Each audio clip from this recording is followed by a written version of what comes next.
OFM 101.3, les incorrigibles. 17h17, il y a une centaine d'années, chaque pays produisait ce que ses citoyens mangeaient. Aujourd'hui, c'est un peu différent. Autosuffisance alimentaire, souveraineté alimentaire. Il y a l'Organisation mondiale du commerce. Pour en parler, il est le président de la Fédération de l'UPA de la Beauce. M. Paul Doyon, bonjour. Bonjour. M. Doyon, donc, il y a 100 ans, on produisait ce qu'on mangeait. Maintenant, c'est l'ouverture sur le monde. Oui, ben c'est ça. Hein. C'est quand si on recule un peu dans l'histoire, quand il y a eu deux grandes guerres qui ont perturbé l'économie de la planète. Et puis, après la Première Guerre, il y avait eu la crise des années 20. Là, les gens, à l'époque, ont dit, il faut plus que ça se reproduise. Ça fait quand il est arrivé la Deuxième Guerre mondiale, là, ils ont mis en place une organisation mondiale. À l'époque, ça s'appelait le GATT, pour s'occuper de régulariser les échanges d'un pays à l'autre, pour pas que ça fasse des grandes perturbations.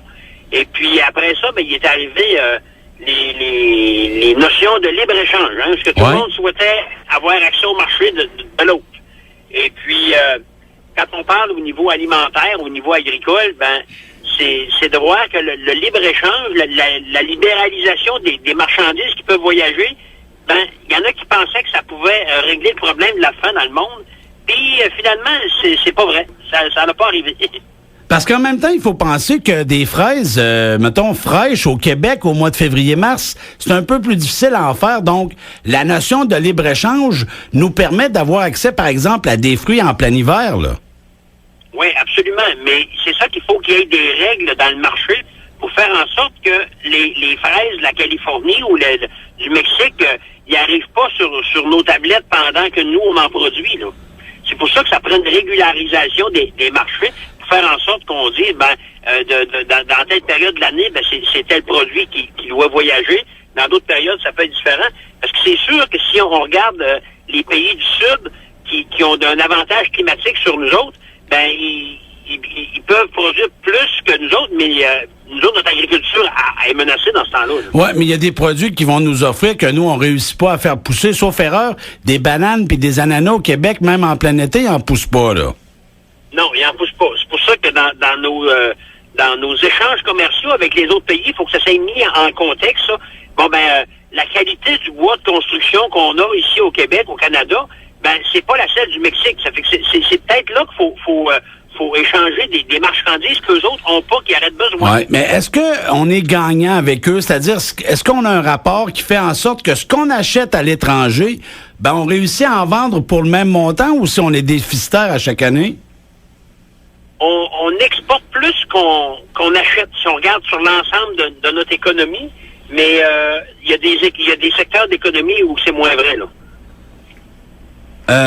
Mais en même temps, il faut toujours être à l'affût de ça, puis il faut s'occuper de nos affaires, surtout pour cette fameuse souveraineté alimentaire-là. Puis je répète ça souvent, puis il faut que les consommateurs puissent, quand ils sont en supermarché, se procurent des produits du Québec en plus.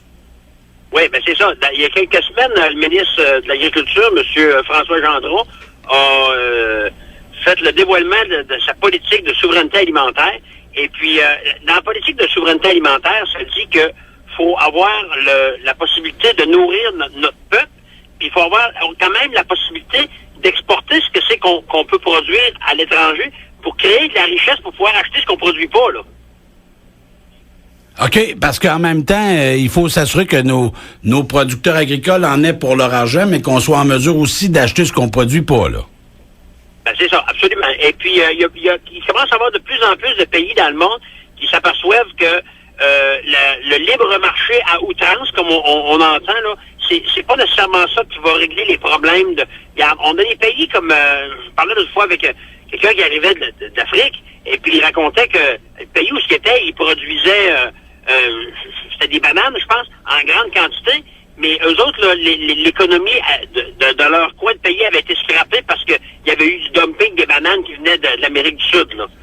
Ça fait que faut pas que ça arrive, cette affaire-là. C'est pour ça qu'il faut mettre en place des mécaniques qui organisent les échanges et puis puis pour que tout le monde en ait pour leur argent, et puis que faut pas que ça soit un pays qui se développe au détriment de l'autre. Ouais, puis d'autant plus qu'il y a des milliers d'emplois qui sont en jeu. Là, si on s'entend pas, si le Canada et le Québec sont défavorisés par rapport à d'autres pays étrangers, c'est du monde chez nous qui vont perdre le job, là. Absolument. Ça, on le répète, ça fait plusieurs fois pendant les chroniques qu'on le répète.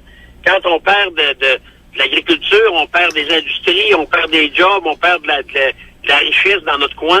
Et puis, c'est pour ça qu'il faut avoir des mécaniques pour régulariser ça. M. Doyon, merci infiniment. On se dit à la semaine prochaine. Merci. Merci.